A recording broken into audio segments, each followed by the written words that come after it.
रोज की दो चाय और दही बनाए। हेलो दोस्तों, तो कैसे हैं आप सब।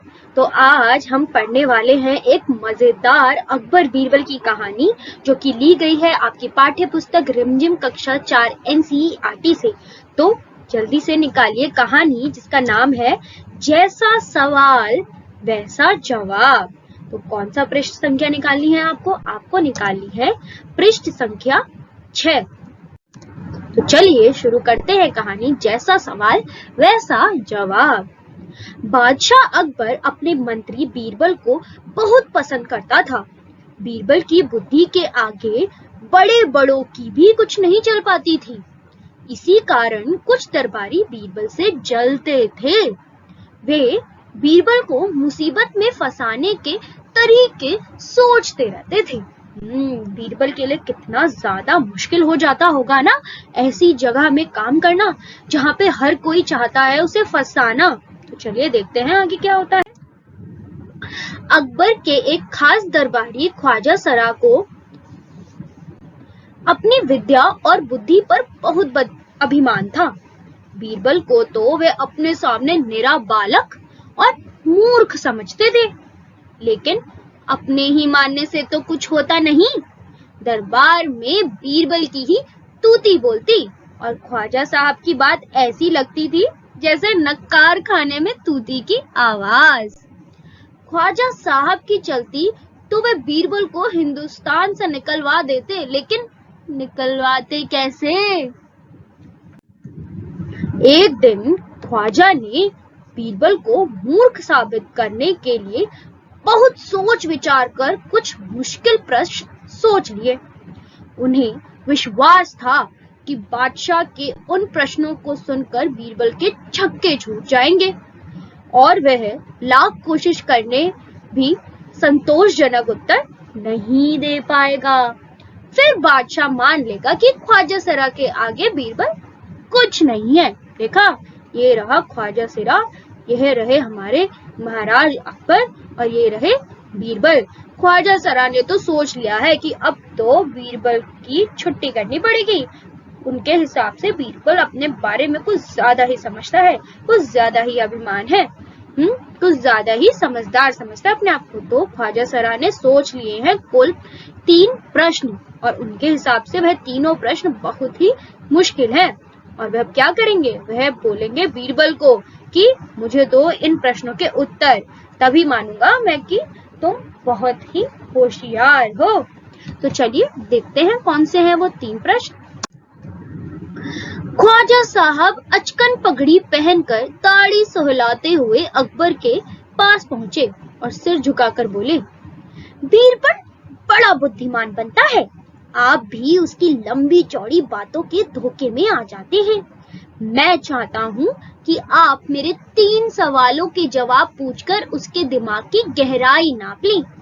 उस नकली अक्ल बहादुर की कलई खुल जाएगी। देखा क्या बोल रहे हैं ख्वाजा सरा अकबर बीरबल के बारे में कि वह नकली अक्ल बहादुर है। क्या आपको भी लगता है कि बीरबल नकली अक्ल बहादुर थे? मुझे तो नहीं लगता। उनके होशियारी और समझदारी के किस्से तो दूर दूर तक मशहूर है। तो ख्वाजा सरा को ऐसा क्यों लगता है?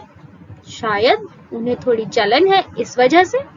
चलिए, अभी तो उन्होंने बोला है कि वह कोई 3 बहुत ही मुश्किल कठिन प्रश्न सोच के लाए हैं और अगर बीरबल ने उनके उत्तर दे दिए तो वह क्या हो जाएगा, उसके दिमाग की गहराई नाप लेंगे। तो चलिए देखते हैं वे 3 प्रश्न कौन से हैं।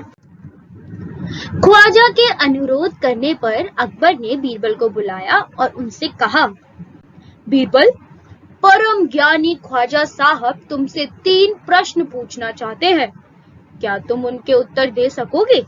जिस पर बीरबल ने जवाब दिया, जहां पना जरूर दूंगा, खुशी से पूछें। ख्वाजा साहब ने अपने तीनों सवाल लिखकर बादशाह को दे दिए।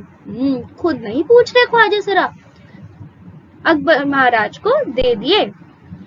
अकबर ने बीरबल से ख्वाजा का पहला प्रश्न पूछा, तो चलिए पढ़ते हैं। क्या था पहला प्रश्न? संसार का केंद्र कहाँ है? अरे संसार तो इतना बड़ा है, इतना विशाल है, कहाँ होगा उसका केंद्र? क्या आपको मालूम है कि संसार का केंद्र बिंदु कहाँ होगा? कहाँ से नापें कि हर तरफ से एक ही नाप निकले? ऐसी जगह कहाँ होगी? अगर होगी भी तो क्या बीरबल अकबर और ख्वाजा सिरा को वहां ले जा पाएगा? चलिए देखते हैं बीरबल ने क्या उत्तर दिया होगा। बीरबल ने तुरंत जमीन पर अपनी छड़ी गाड़कर उत्तर दिया, यही स्थान चारों ओर से दुनिया के बीचों बीच पड़ता है। यदि ख्वाजा साहब को विश्वास ना हो तो वे फीते से सारी दुनिया को नाप कर दिखा दे कि मेरी बात गलत है। अरे वाह, क्या उत्तर दिया है बीरबल ने, क्योंकि ख्वाजा साहब तो यह कर ही नहीं पाएंगे ना। कितना बड़ा फीता लाएंगे कि उस केंद्र बिंदु से जो बीरबल ने बताया कि यही है, वहां से पूरी दुनिया को नापे। कितना मुश्किल और कठिन काम है ना। तो ख्वाजा साहब के लिए उन्होंने क्या बोला कि यही है केंद्र बिंदु, अगर मेरी बात गलत साबित करनी है तो नापो पूरी पृथ्वी को। बीरबल है तो चतुर बहुत, है ना। तो चलिए अब देखते हैं कि दूसरा प्रश्न क्या था। अकबर ने दूसरा प्रश्न किया, आकाश में कितने तारे हैं? कितने तारे हैं आकाश में? कभी गिनने की कोशिश की है आपने? 1 2 3 4, शायद गिनती खत्म हो जाए और हमें उत्तर ना मिले।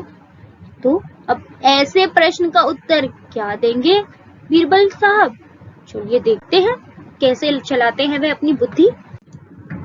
बीरबल ने एक भेड़ मंगवा कर कहा, इस भेड़ के शरीर में जितने बाल हैं उतने ही तारे आसमान में हैं। ख्वाजा साहब को इसमें संदेह हो तो वे बालों को गिनकर तारों की संख्या से तुलना कर ले। अरे वाह, क्या जवाब दिया। अगर हम इस भेड़ के बालों को गिनना शुरू करेंगे तो कभी गिन पाएंगे क्या? मुझे तो नहीं लगता।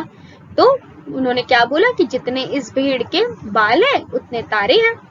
और अगर ये बात गलत साबित करनी है बीरबल की, तो एक काम करो, गिन लो इस भेड़ के बाल और फिर तारों को गिन लो और तुलना कर लो।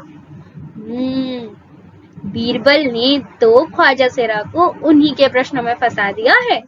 अब पढ़ते हैं आखिरी प्रश्न। अब अकबर ने तीसरा सवाल किया, जो कि था, संसार की आबादी कितनी है? बाप रे, संसार में कितने सारे लोग हैं, ये कैसे पता करेंगे बीरबल? चलिए देखते हैं बीरबल ने क्या कहा। तो बीरबल ने कहा, जहां पना संसार की आबादी पल पल पर घटती बढ़ती रहती है, क्योंकि हर पल लोगों का मरना जीना लगा ही रहता है। इसलिए यदि सभी लोगों को एक जगह इकट्ठा किया जाए तभी उनको गिनकर ठीक ठीक संख्या बताई जा सकती है। तो उन्होंने क्या बोला कि एक जगह इकट्ठा कर दो। ख्वाजा सिरा को बोलो कि एक जगह पहले सारे संसार की आबादी, संसार के सारे लोगों को इकट्ठा कर दो, तब उनको गिनकर बता दिया जाएगा। क्योंकि संसार की आबादी तो पल पल घटती रहती है और बढ़ती रहती है, क्योंकि लोग मरते भी रहते हैं और जीते भी रहते हैं और जिंदा भी होते रहते हैं, पैदा भी होते रहते हैं। तो उन्होंने क्या बोला कि आप पहले सारे लोगों को एक जगह इकट्ठा करो और फिर मैं उन्हें गिनकर बता दूंगा कि कितनी संख्या है। देखा बीरबल ने कितने ज्यादा अच्छे जवाब दिए इन टेढ़े मेढ़े सवालों के। बादशाह तो बीरबल के उत्तरों से संतुष्ट हो गया, लेकिन ख्वाजा साहब नाक भौं सिकोड़कर बोले, ऐसे गोलमोल जवाबों से काम नहीं चलेगा जनाब। फिर इस बात का बीरबल ने क्या उत्तर दिया मालूम है? उन्होंने कहा, ऐसे सवालों के ऐसे ही जवाब होते हैं, पहले मेरे जवाबों को गलत साबित कीजिए तब आगे बढ़िए। अब वह उन सवालों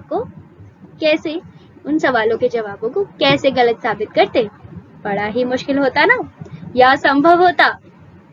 ख्वाजा साहब से फिर कुछ बोलते ही नहीं बना, क्योंकि उन्हें मालूम था कि उन जवाबों को गलत साबित करना तो असंभव है।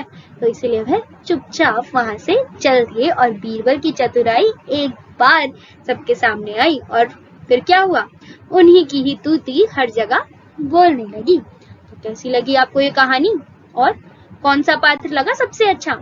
मुझे तो बीरबल लगे सबसे अच्छे। तो चलिए मिलते हैं अगली बार एक नई कविता, कहानी या क्रियाकलाप लेकर।